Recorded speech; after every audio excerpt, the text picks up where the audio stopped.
അവൾക്ക് മറക്കാനാകുന്നില്ല, എനിക്ക് ഇന്നെ തന്നെ വേണോ, എന്തെങ്കിലും ഹോപ്പ് ഉണ്ടോ എന്നൊക്കെ. പക്ഷെ ഇപ്പുറത്ത് വേറൊരു ലവർ ഇവിടെ നിൽക്കുന്നുണ്ട് കേട്ടോ.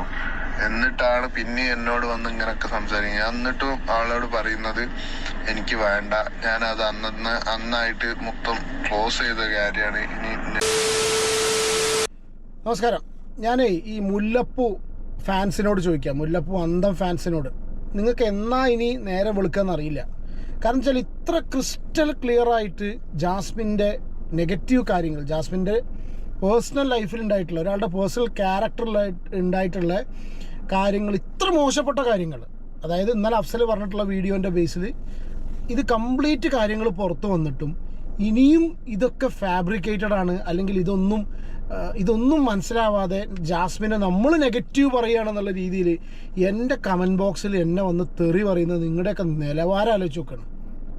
വെറുതെ എന്തെങ്കിലും ഉണ്ടാക്കി പറയുകയാണെന്നുണ്ടെങ്കിൽ അപ്പോൾ ഒന്ന് ഒരു ചെറിയ ഇറ്റ് മേക്ക് സം സെൻസ് അല്ലേ. ഇതല്ല, വിത്ത് പ്രൂഫ്. ജാസ്മിൻ നിങ്ങൾക്കൊന്നും അറിയില്ല, എനിക്കും അറിയില്ല പേഴ്സണലി എന്ന് വിചാരിക്കുക. പക്ഷെ ജാസ്മിന് വളരെ അടുത്തറിയാവുന്ന ജാസ്മിൻ്റെ ലൈഫ് പാർട്ട്ണർ എക്സ്, കല്യാണം ഉറപ്പിച്ചിട്ടുള്ള ആൾ, വിത്ത് പ്രൂഫ്, അതായത് എൻഗേജ്മെൻറ്റ് കഴിഞ്ഞിട്ടില്ല എന്ന് പറഞ്ഞു, അത് കഴിഞ്ഞു എന്ന് പറഞ്ഞവരൊക്കെ എല്ലാവരും നിങ്ങൾ വന്ന് തെറി വിളിച്ചു, ഇവർ വന്ന് തെറി വിളിച്ചു. ഇത് കഴിഞ്ഞതിന് ശേഷം വിത്ത് പ്രൂഫ് വന്ന് കാര്യങ്ങൾ കംപ്ലീറ്റ് പറഞ്ഞു കഴിഞ്ഞിട്ടും ഇനിയും നിങ്ങൾക്ക് മനസ്സിലാവുന്നില്ലെങ്കിൽ നിങ്ങൾക്ക് സീരിയസ്ലി എന്തോ പ്രശ്നം കേട്ടോ. എന്താണ് അപ്പോൾ നിങ്ങൾ ഒന്നുകിൽ ഈ ഭ്രാന്തായിട്ട് ഇങ്ങനെ എന്താ അമിതമായിട്ടിങ്ങനെ ഒന്നുകിൽ അത്, രണ്ടാമത്തെ കേസ് അല്ലെങ്കിൽ ഇതേ ക്യാരക്ടറിനായിരിക്കും നിങ്ങളെ വീട്ടിലുള്ള ആൾക്കാരും. ഓക്കെ, ഒരു 2-3 റിലേഷൻഷിപ്പോ വേറെയുള്ള കാര്യങ്ങളോ അവിഹിതമോ ഇതൊന്നും ഒരു വിഷയമുള്ള കേസല്ല, ഇതൊന്നും പ്രശ്നമേ അല്ല. അല്ലെങ്കിൽ നിങ്ങൾ ഭയങ്കര സ്ട്രോങ് ആയിട്ട് കാശ് ഇറക്കിയിട്ടുള്ള PR ആണ്. അല്ലെങ്കിൽ ഉണ്ടല്ലോ ഇത്, കാരണം ഞാനിന്ന് നോക്കുന്ന സമയത്ത് ഈ ഹെൽഡ് ഫോർ റിവ്യൂ തെറി കമൻറ്റുകളിൽ എത്ര കമൻസാണ് വന്ന് കിടക്കുന്നതെന്ന് അറിയോ. നമ്മൾ ഇന്നലെ എന്താ പറഞ്ഞത്, അഫ്സൽ പറഞ്ഞ കാര്യങ്ങളാണ് പറഞ്ഞത്. ഓക്കെ, ഇനി ഒരു വീഡിയോ, ഒരു വോയിസ് ഞാൻ നിങ്ങളെ കേൾപ്പിക്കാം. അതായത് ഇന്നലെ അഫ്സൽ പറഞ്ഞതിലൊരു കാര്യം നിങ്ങൾ കേട്ടിട്ടുണ്ടായിരിക്കും. അഫ്സൽ പറഞ്ഞു, എൻഗേജ്മെൻറ്റ് നടത്താൻ ഏറ്റവും കൂടുതൽ താല്പര്യം കാണിച്ചതും ആക്രാന്തം കാണിച്ചതും, അങ്ങനെ തന്നെ പറയാം, എൻഗേജ്മെൻറ്റ് നടത്താൻ വേണ്ടിയിട്ട് ഏറ്റവും കൂടുതൽ മുൻകൈ എടുത്തിട്ട് നിന്നത് ജാസ്മിനാണ്.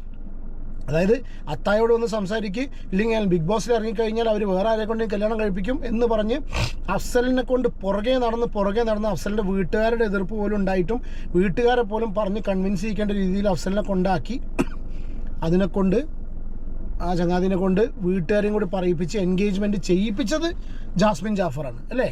അത് ഇന്നലെ വളരെ ക്ലിയർ ആയിട്ട്, ഇനിയിപ്പോൾ ഇതിലേറെ കൂടുതൽ തെളിവ് വേണമെന്നുള്ളത് അറിയില്ല. ഇനിയിപ്പോൾ ഒരുപാട് പേഴ്സണൽ ചാറ്റ്, ഇതൊന്നുമല്ല, വേറെ കുറേ സാധനങ്ങളുണ്ട്, എല്ലാവരും പുറത്ത് വിടാഞ്ഞിട്ടാണ്. കുറച്ചൊക്കെ നമ്മുടെ കയ്യിലുണ്ട്, നമുക്കത് അത്രയും പേഴ്സണൽ ആയതുകൊണ്ടും നമ്മളത് പുറത്തേക്ക് വിടാൻ വയ്യ എന്ന് പറഞ്ഞിട്ടുള്ള വ്യക്തി ആ ബ്രേക്കപ്പിൻ്റെ ഒരു കേസ് പറഞ്ഞു, 7 മാസത്തെ ബ്രേക്കപ്പ്, ഇതെല്ലാം പറഞ്ഞു കഴിഞ്ഞിട്ട് ഇന്നലെ ഞാനിപ്പോൾ നിങ്ങളെ കേൾപ്പിക്കുന്നത് മുന്നേടെ ഒരു വോയിസ് ക്ലിപ്പാണ് കേട്ടോ. അതായത് ഒരാളായിട്ട് റിലേഷൻഷിപ്പിൽ ഇരിക്കുന്ന സമയത്ത് മറ്റാളായിട്ട് റിലേഷൻഷിപ്പ്, മൾട്ടിപ്പിൾ റിലേഷൻഷിപ്സ് കൊണ്ട് നടക്കുന്ന ഒരു സ്ത്രീ, ഇതാണ്. ഈ ഒരു വോയിസ് ക്ലിപ്പ് കേട്ടാൽ നിങ്ങൾക്ക് വളരെ ക്ലിയർ ആയിട്ട് മനസ്സിലാവും. ഓക്കെ,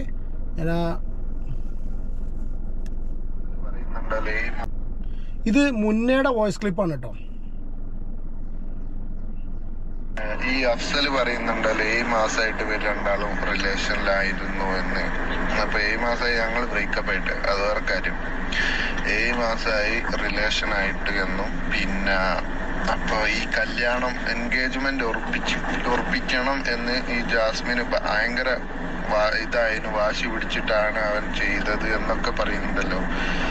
ഈ എൻഗേജ്മെന്റിന്റെ തലേന്ന് രാത്രി വരെ എന്നോട് വിളിച്ച് പറഞ്ഞിരുന്നു, ഇങ്ങനെ എൻഗേജ്മെന്റ് ആണ്, നിങ്ങൾക്ക് എന്തെങ്കിലും ഇതുണ്ടെങ്കിൽ നിങ്ങൾ ഇപ്പൊ പറയണോ, അങ്ങനെയൊക്കെ പറഞ്ഞു. അപ്പൊ ഞാൻ പറഞ്ഞു എനിക്കൊന്നും പറയാല്ല എന്ന് പറഞ്ഞ് ഞാൻ ഫോണൊക്കെ ചെയ്തു. അതിന്റെ മുമ്പൊക്കെ അവളിന്നെ എത്രയോ വട്ടം വിളിച്ചു കണ്ട് എന്നോട് ചോദിക്കും പറയൊക്കെ ചെയ്ത, എത്രയോ വട്ടം കരഞ്ഞ് പറഞ്ഞിട്ടുണ്ട്. എല്ലാ സ്ക്രീൻഷോട്ടും ഉണ്ട്, കരഞ്ഞ് പറഞ്ഞതും ഒക്കെ എല്ലാം ഇന്ത്യയിലുണ്ട്. എന്നിട്ട് എന്നോട് പറഞ്ഞ് അവൾക്ക് മറക്കാനാകുന്നില്ല, എനിക്ക് ഇന്നെ തന്നെ വേണോ, എന്തെങ്കിലും ഹോപ്പ് ഉണ്ടോ എന്നൊക്കെ. പക്ഷെ ഇപ്പുറത്ത് വേറൊരു ലവർ ഇവിടെ നിൽക്കുന്നുണ്ട് കേട്ടോ. എന്നിട്ടാണ് പിന്നെ എന്നോട് വന്ന് ഇങ്ങനൊക്കെ സംസാരിക്കുന്നത്. ഞാൻ എന്നിട്ടും അവളോട് പറയുന്നത് എനിക്ക് വേണ്ട, ഞാനത് അന്നായിട്ട് മൊത്തം ക്ലോസ് ചെയ്ത കാര്യമാണ്, ഇനി ഞാനിതിലേക്ക് വരൂല, ഒരു ഹോപ്പും ഇല്ല, ഇനി എന്റെ പലതും എനിക്ക് അക്സെപ്റ്റ് ചെയ്യാൻ പറ്റൂല, അതുകൊണ്ട് ഞാൻ എന്തായാലും എന്നെ കിട്ടുന്നില്ല, ഈ വേറെന്തോ കെട്ടിക്കും എന്നൊക്കെ പറഞ്ഞ. പിന്നെ അഫ്സലിന്റെ കാര്യം പറഞ്ഞ അന്ന് മുതൽ ഞാൻ അവളോട് പറഞ്ഞിട്ടുണ്ട്, അഫ്സലിന് ഈ മുന്നെയാണ് ടോക്സിക്, അതായത് ജാസ്മിൻ ജാഫറിനായിട്ടുള്ള ഇടപഴകുന്ന ആണുങ്ങൾ കംപ്ലീറ്റ് ടോക്സിക് അല്ലേ?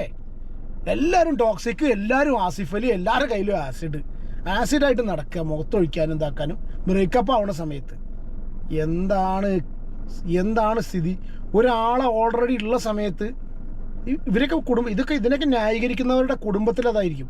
പിന്നെ അത് കഴിഞ്ഞിട്ട് ഇന്നെ വന്ന് തെറി പറഞ്ഞിട്ട് കാര്യമില്ല. തെറി ഇന്നെ പറഞ്ഞ ആൾക്കാർക്ക് വീട്ടിലുള്ളവരെ പറഞ്ഞിട്ടുണ്ടെങ്കിൽ അത് നല്ല രീതിയിൽ ഞാനും തരും, 100% ഷുവറാണ്. നിങ്ങൾക്ക് വിമർശിക്കാം, എന്നെ തെറി പറയാം, ഒരു വിഷയമില്ല. പക്ഷെ വീട്ടിലുള്ളവരെ പറഞ്ഞു കഴിഞ്ഞാൽ 100% എൻ്റെ അടുത്ത് കിട്ടും. അത് നന്നായി കിട്ടിയിട്ടുണ്ട്, അത് ഇനിയും കിട്ടും, യാതൊരു സംശയമില്ല. വാക്ക് കൊടുത്തില്ല, പിന്നെ വെറുതെ രണ്ട് ഇതിൽ നിൽക്കാതെ അപ്പൊ ഞാൻ ഏതായാലും ബ്രേക്കപ്പായി ഞാൻ പോയതാണ്. പിന്നെ എന്റെ വേക്കിൽ നടക്കാൻ നിൽക്കണ്ട, ഞാൻ എന്നെ കെട്ടാനും നിൽക്കുന്നില്ല. പിന്നെ ഈ എന്തിനു നന്ന്, എവിടെയാണ് ഒരു തരിക്കെങ്കിലും മാനണ്ടോ? എവിടെയാണ് കഥ? ഒരു ചെക്കനായിട്ട് എൻഗേജ്മെന്റ് തീരുമാനിച്ചു എന്നും പറഞ്ഞിട്ട് അവനെ വളച്ച് അവനെ കുപ്പിയിലാക്കി, അത് കഴിഞ്ഞതിന് ശേഷം പഴയ ചങ്ങാതിനെ വീണ്ടും പിന്നാലെ എടുക്കുക. ഈ ഒരു ഹോപ്പ് കൊടുത്തിട്ട് പിന്നെ അവനെ ചതിക്കാൻ പാടില്ല. എനിക്ക് കറക്റ്റ് അറിയുന്ന ഒരു ഇതാണ് ഈ എൻഗേജ്മെന്റ്, അതായത് ലവറായിട്ട് എൻഗേജ്മെന്റ് ഒക്കെ നടന്നിട്ട് മുടങ്ങി പോകുമ്പോഴുള്ള ആ ഒരു വിഷമം എനിക്ക് നല്ലോണം അറിയുന്നതാണ്. അപ്പൊ അത് അവനെ അത്രയും നിന്റെ മനസ്സിൽ കൊണ്ട് നടന്നിട്ട് നീ എങ്ങനെ ഒരു ഇത് ചെയ്യരുത് എന്നൊക്കെ ഞാൻ പറഞ്ഞിട്ടുണ്ട് അവളോട് എത്രയോ വട്ടം. ഒരു കാര്യങ്ങൾക്ക് എന്തായാലും ഇതിന്റെ ബാക്കി ഇനിയും ഇതിന്റെ ബാക്കി ഇനിയും വേറെ വോയിസ് ക്ലിപ്പുകളുണ്ട്, മുന്നേ പറയുന്ന വോയിസ് ക്ലിപ്പുകളുണ്ട്. അവരുടെ അടുത്ത് കംപ്ലീറ്റ് പ്രൂഫ് ഉണ്ട്, വിത്ത് വീഡിയോ, വിത്ത് ഫോട്ടോയും കാര്യങ്ങളും, ചാറ്റ്. ഇതൊന്നും പ്രൈവറ്റ് കേസ് ആയതുകൊണ്ട് പുറത്തു വിടാൻ പറ്റാത്ത സിറ്റുവേഷനാണ്. പക്ഷെ ഇതൊന്നും പുറത്ത് വിട്ടിട്ട് ഇത് അൾട്ടിമേറ്റ്ലി ഇതൊക്കെ അവരെ വീട്ടിലെ കാര്യങ്ങൾ ഇതിനെയൊക്കെ ബാധിക്കുന്നതുകൊണ്ടാണ് ഇവരൊക്കെ ഇത് പറയുന്നതും അല്ലേ? പിന്നെ ഈ സമൂഹത്തിൽ സോഷ്യൽ മീഡിയയിൽ ഇവരൊക്കെ അത്രയും നല്ലൊരു ഭയങ്കരമായ രീതിയിൽ സൈബർ ബുള്ളി ചെയ്തുകൊണ്ടാണ് ഇവർ ഈ വക കാര്യങ്ങളൊക്കെ വോയിസ് പുറത്തു വിടുന്നതും അത്രയും ഗതികെട്ടറാണ് ചെയ്യുന്നത്. അപ്പോൾ അത് ചെയ്യുന്ന സമയത്ത് ഇതെന്തിനാണെന്നറിയോ? കുറച്ചെങ്കിലും ആൾക്കാർക്ക് മനസ്സിലാക്കി കൊടുക്കാനാണ്. പക്ഷേ ഈ അന്തങ്ങളെ പ്രത്യേകത എന്താ വെച്ചാൽ ഇവർക്ക് എത്രയായാലും മനസ്സിലാവില്ല. അപ്പോഴും പറയും ഇവരൊക്കെ എല്ലാം ഈ പറയുന്നവർ മുഴുവനും, അതാണ് ഈ എന്താ പറയുക, പറയുന്നവർ മുഴുവനും കള്ളന്മാർ, പറയുന്നവർ മുഴുവനും സ്വകാര്യ താല്പര്യം.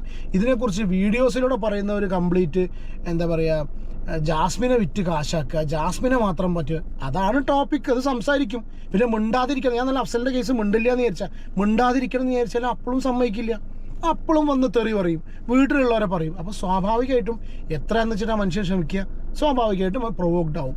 ആ സിറ്റുവേഷനിൽ ഇരിക്കുന്ന സമയത്ത് ഇതുപോലുള്ള വോയിസ് ക്ലിപ്പുകൾ വരും. അപ്പോൾ ഇതും കൂടി നിങ്ങളിലേക്ക് എത്തിച്ച് ഇനിയും എന്താ പറയാനുള്ളത്? ഇതൊക്കെ പറയുന്നത് ജാസ്മിൻ്റെ ലൈഫിൽ വന്നു പോയിട്ടുള്ള കുറേ ആണുങ്ങളിൽ ഒരാളാണ്. ഒരു കുറേ കാലം ലവറാന്ന് കൊണ്ടു നടന്നിട്ടുള്ള നിങ്ങൾ പറയുന്ന ടോക്സിക് ആയിട്ടുള്ള ഒരു ചങ്ങാതിയുടെ വോയിസാണ് ഈ കേട്ടിട്ടുള്ളത്. വേറൊരുത്തനോട് എൻഗേജ്മെൻറ്റ് നടത്തുമെന്ന് പറഞ്ഞിട്ട് അവിടെ പറയുന്ന സമയത്ത് ഫോൺ കട്ടിത്തിട്ട് സിനിമയിൽ പോലും ഉണ്ടാവില്ല. ഞാൻ സിനിമയിൽ എന്നൊക്കെ പറയില്ല, ശരിക്കുള്ള ജീവിതത്തിൽ ഒരു ഫോൺ വെച്ച് അടുത്ത ഫോൺ എടുത്തിട്ട് മറ്റേ വിളിച്ചോടാ നിന്നെ എനിക്ക് പറഞ്ഞു. ഇത് എന്താ ഉദ്ദേശിക്കുന്നത്? ഇതൊക്കെ എങ്ങനെ സാധിക്കുന്നു എന്ന് ആലോചിച്ച് നോക്കുക. ഇവിടെ ഒന്നൊക്കെ തന്നെ മെയിൻറ്റെയിൻ ചെയ്യാൻ കൊടുങ്ങും, എന്നാലും ഇതെങ്ങനെ സാധിക്കുന്നില്ലേ? ചില ആൾക്കാരുടെ അവസ്ഥ 4-5 ഇല്ല 2-3 വെരി ബാഡ്. ന്യായീകരിക്കൂ, തെറി പറയൂ, ഇന്നത്തെ ദിവസം അതിനുള്ളതാവട്ടെ.